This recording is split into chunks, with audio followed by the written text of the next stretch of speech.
Hello and welcome to another video. Today I wanted to show a game that I just finished on Arena. I'm playing against Woody Woodchopper, who's playing as the Celts, and ironically enough, the Celt bonus is they chop wood faster. So, I guess that makes sense. Maybe that's his favorite civ. I don't know.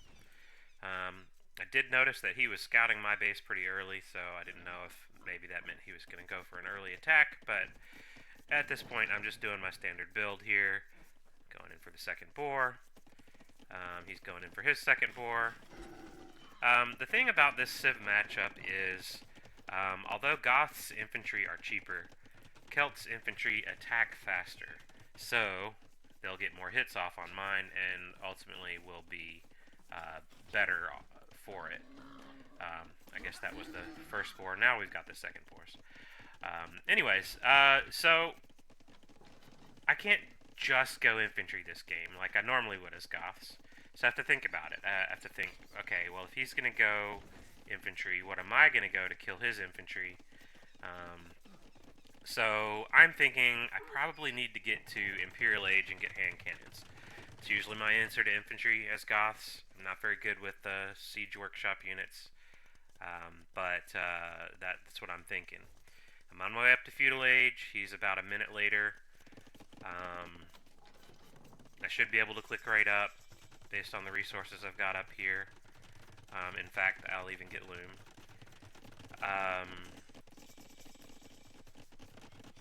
He'll be clicking up after he makes these buildings, so there's no feudal aggression in this map, although I did try to get his scout, but did not succeed. Just got a hit or two off on them. So, I'm making a barracks. I figure I'll go for relics. A couple of spearmen out there will take care of this scout eventually as he runs by. So that's the goal. Getting heavy plow so that my farms will last longer. He just got to Castle Age. He's immediately making a siege workshop. So, I can't see that, of course. I've just barely sort of scouted the front of his base there. I am patrolling for this relic. So I'm definitely playing for the relics right now. Already going out for the first one. But he's planning something something early. That's why he's going for the siege workshop already. He doesn't have a barracks yet, but he's making rams and mangonels. So we'll see what happens here. I'm trying to make my second town center. I'm going to place a third one right there where I deleted the walls. Struggling with my wood economy. I've only got one barracks in defense. So, now, alright, this might be interesting here. So I did kill his scout because I'm still focused on the relics, but little do I know he's got 4 rams with, he's loading them with militia right now, so he must have made a barracks. There it is. But I'm sure he'll probably upgrade those too. Yep, there's the men-at-arms upgrade coming in. He's actually walking all the way around the map. Okay. He really doesn't want me to see it. And, I mean, if you look at my vision, I do have some vision out here with these pikes. That's what they're there for. Just to sort of get a little bit of vision to see anything coming. But he's doing a good job of going all the way around, not showing his hand until he is ready to engage. Almost came within vision of this pikeman, or this spearman, but not quite. So we'll go ahead and slow it down here as the attack comes in. So he's got these loaded up with men-at-arms. And I finally see it. My first thought is maybe try to wall it briefly, but that's not going to last. So I've only got one barracks, so I'm not going to be able to really make army enough to counter this. So I get the men-at-arms upgrade there. I rush down a couple more barracks. He's coming in with the rams. He's got a mangonel behind it as well. I'm going to run the villagers to the town center. I've got 51 villagers. No, I've got 54 villagers. He's got 52 villagers, so we'll see how this goes. I'm going to garrison the TC. I know he's going to go right for the TC. I'm converting a or trying to convert a men-at-arms, trying to fight with the villagers against the rams. He's going to pop out the men-at-arms to kill the villagers. Meanwhile, this TC is going down really quick. I did manage to get these 2 barracks up, so I will be able to make some men-at-arms of my own. But this is a pretty good attack on me. It's killed a town center. It's killed several villagers. I'm already down, what, 5 villagers? That's going to go be a lot more, as these are just sitting here waiting to die. But I do have 2 town centers behind it. He just built 2 town centers as well, so I'm not going to have a huge advantage there once this gets cleared up. But I do feel confident at this point, confident enough that I'll clear it up, that I'm actually already starting to build the town center to replace the starting one. And I'm going to kill this mangonel, which is being annoying. Now I have enough units out here, enough men-at-arms, 9 men-at-arms, to kill off everything he sent in here. So that was a pretty good early attack on his part. I mean, I'm down to 38 villagers, so that's probably 15 villagers that have died. Actually, yes, 16 villagers. So that's it put me behind here. He's up to 71 villagers, so he's almost got twice as many villagers as I do. So he's gonna have a better eco for a while. I'm still thinking I need to get to Imperial Age, so that means that I'm gonna have to delay expanding my eco because I need to get 1,000 food to go up to Imperial Age, and if I make villagers, then that costs food. I'm not going to be able to get to Imperial Age very quickly.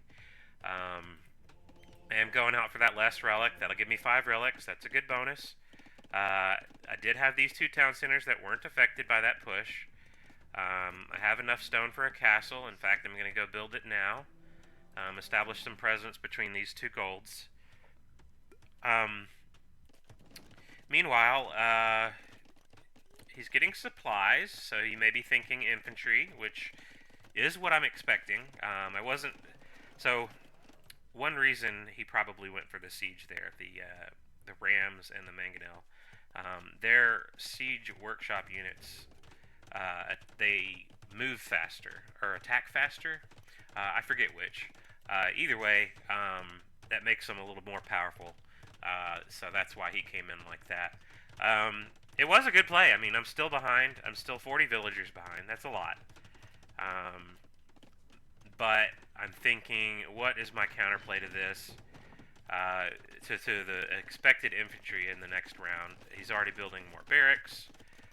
So that is definitely what he's thinking. I'm actually building outposts around his base so that I could get some vision. So there's an outpost here somewhere. There was. Oh, it's hidden by the trees. You know, that's exactly why I put it there. I like to put them here so that they're kind of hidden. I call them spy cams. So I can see what he's doing, but he doesn't necessarily see the outpost. Although he did notice this one, so he's sending those spearmen out to kill it. I've still got this batch of men-at-arms from the earlier fight. And I see he's got a couple of villagers over here, so I'm going to cover over there and kill those. Just to sort of annoy him, harass him a little bit. He's already on his way up to Imperial Age. He's getting infantry upgrades. But I managed to click Imperial Age as well. So my plan to go hand cannons is already starting to materialize. I've got the archery ranges. I've got the university. And I see he's in Imperial Age, and I think, okay, well, he's still ahead of me. He's still 40 villagers ahead of me. Do I see this castle? I do see that castle going up. And now there's some scorpions coming out. I don't see that in real time. Theoretically, I could have, but I did not see it in real time.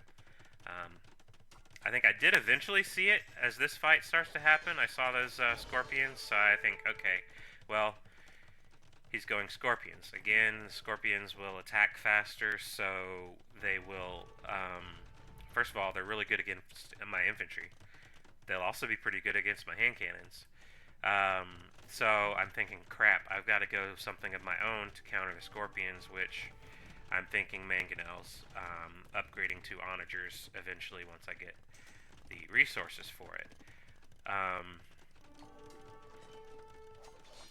Let's see, let's slow it back down to the normal speed here, because now we're seeing some bigger fights start to show up.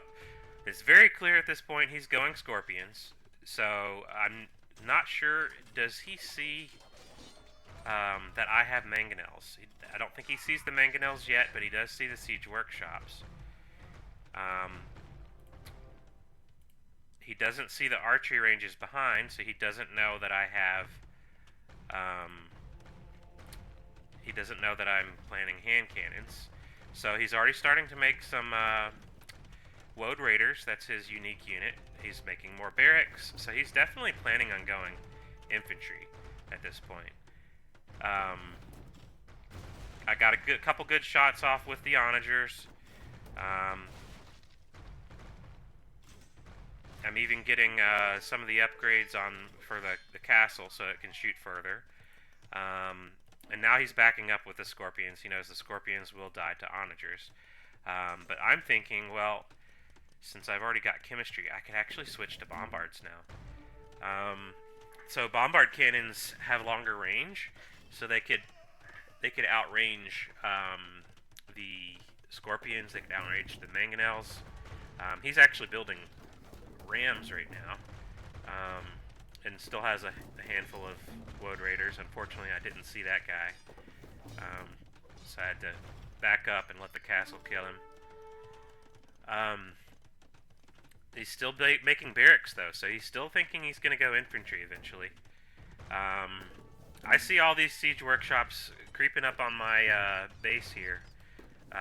So while I still have just these two mangonels, I have gone ahead and researched chemistry, and I'm going to start making hand cannons. Got 10 hand cannoneers already out on the field. Here's the bombard cannons. So if he were to switch to his own onagers, he gets siege onagers, so he could have better onagers than me on their own, let alone the fact that they attack faster. So that's why I switched to bombard cannons. In fact, I'm not going to make another onager the rest of the game. Managed to kill those trebs. I was very proud of that. I really want to get a shot in on the scorpions, but it just doesn't happen. I got to go in with the bombard. So the bombard, again, can outrange the scorpions. It deals a lot of damage, so just getting one hit on them will usually kill one, sometimes two if you aim it right. He's going to try to build a forward castle here, establish some presence. You can see he built a castle here, now built a castle here, a lot of production buildings. He's just trying to gradually move forward on the map. That's how I lost my last game, is I just let the position get out of hand. So I am aware of that, and I'm thinking, okay, the first thing I need to do is push all these units and production buildings back. The hand cannons are not doing amazing against the rams, although they were, at least for a second, blocking them from accessing the base of the castle. But the bombards are taking care of the scorpions. He's not actually producing any more scorpions. He's switching to mangonels. I survived that push on the castle. I garrisoned the hand cannons into it. Got pikemen, or halberdiers. So I have the halbs because, well, I thought he might go cav, and here come the calves. So that was, fortunate that I had those. So the halberdier are for the cav. They're also a trash unit, so if I lose them, oh well. Meanwhile, I'm up to 82 villagers. He's actually 136, so he's actually overboomed a little bit.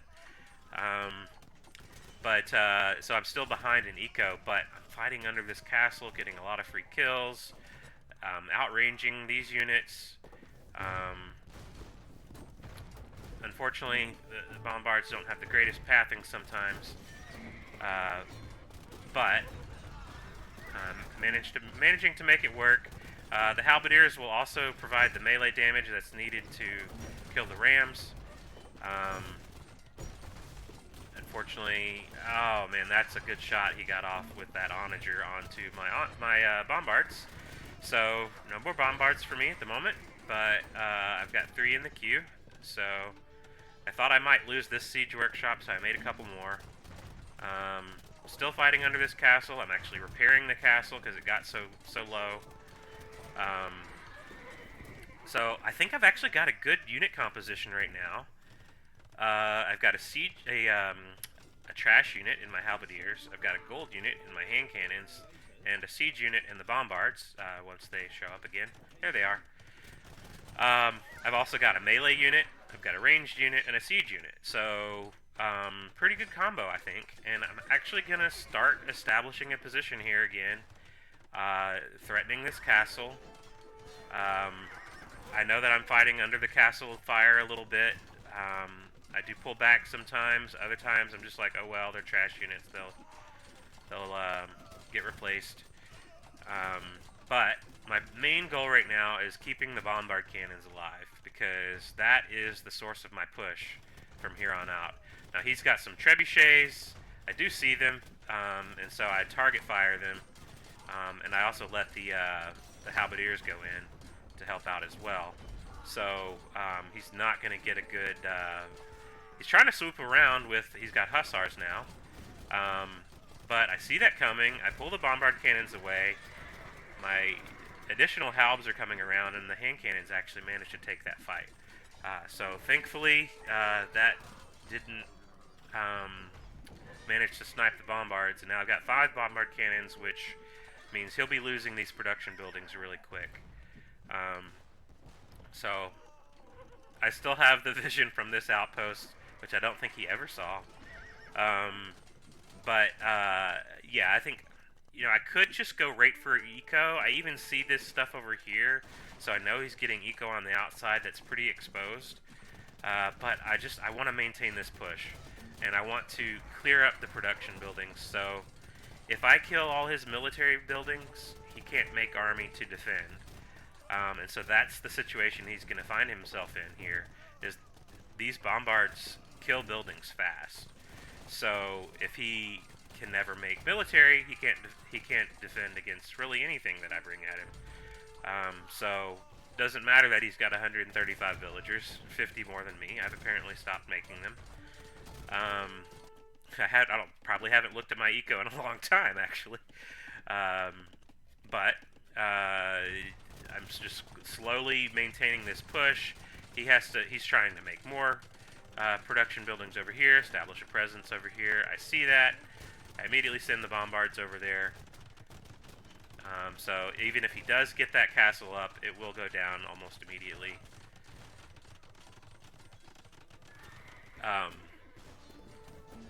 He's still going for the onagers, still regular onagers, but they're definitely a deadly threat for me. In fact, if he gets a little close here, it might be a problem.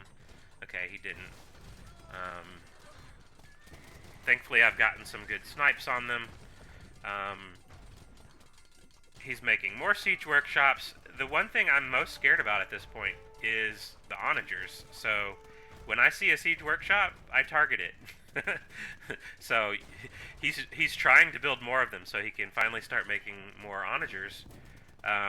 But because I keep taking them down, he's not able to keep production of these onagers going.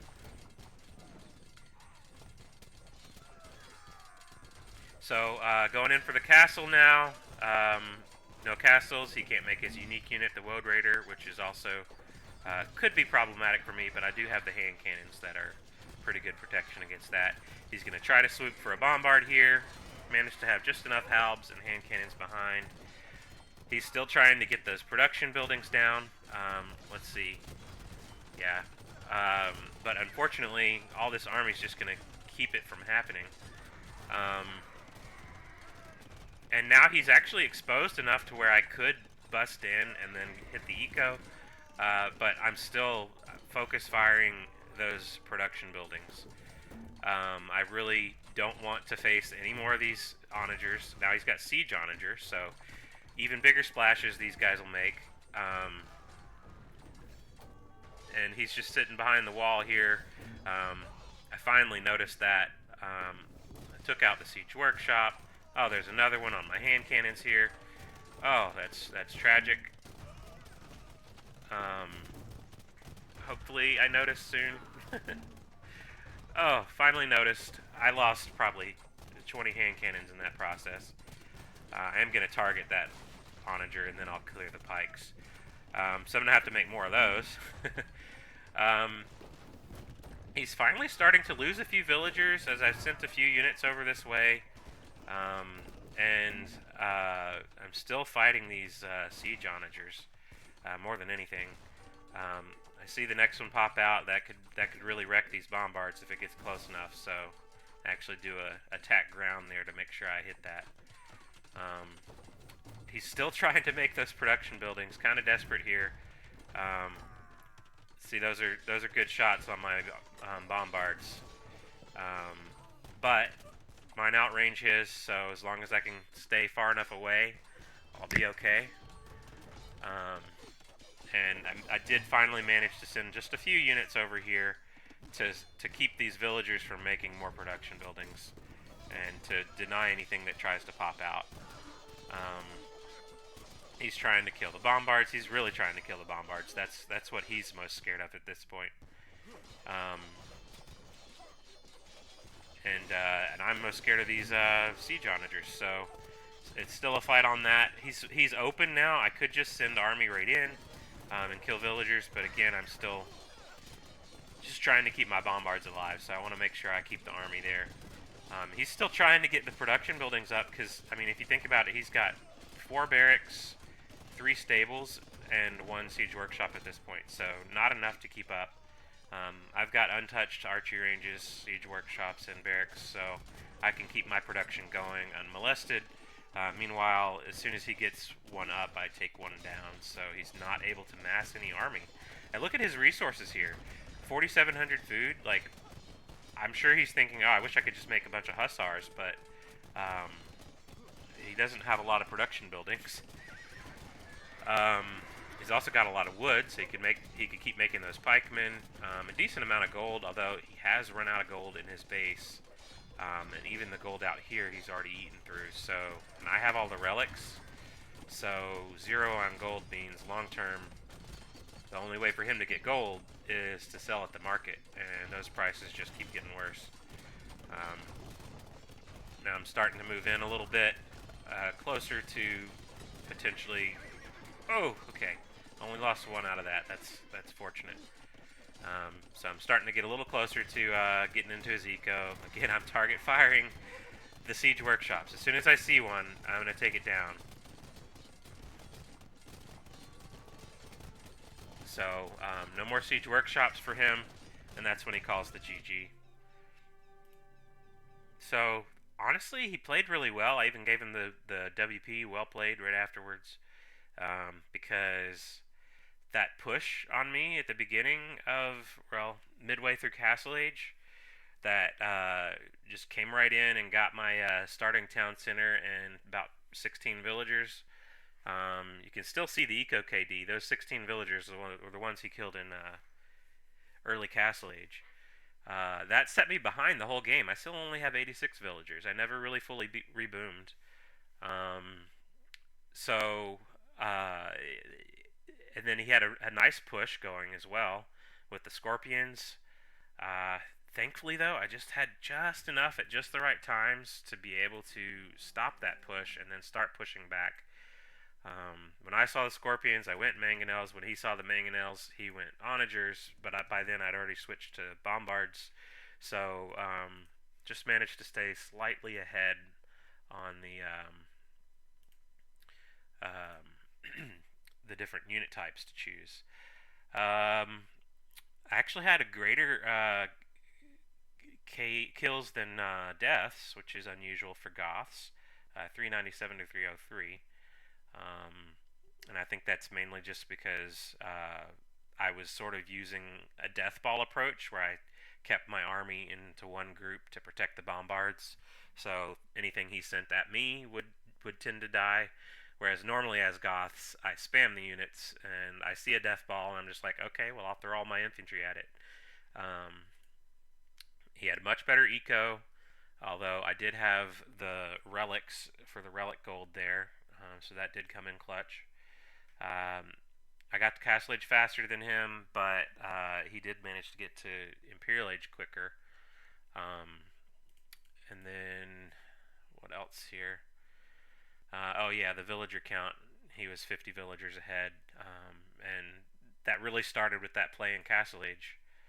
But somehow I managed to survive. I really think uh, just backing up, really forcing down these barracks and making my own units as quick as I could. I even had to use the market to get some upgrades and to make more units. Uh, I wish I had vision on that to stop it, but he did a really good job of going around all of my units. Anyways, it was a good game. Thanks for watching.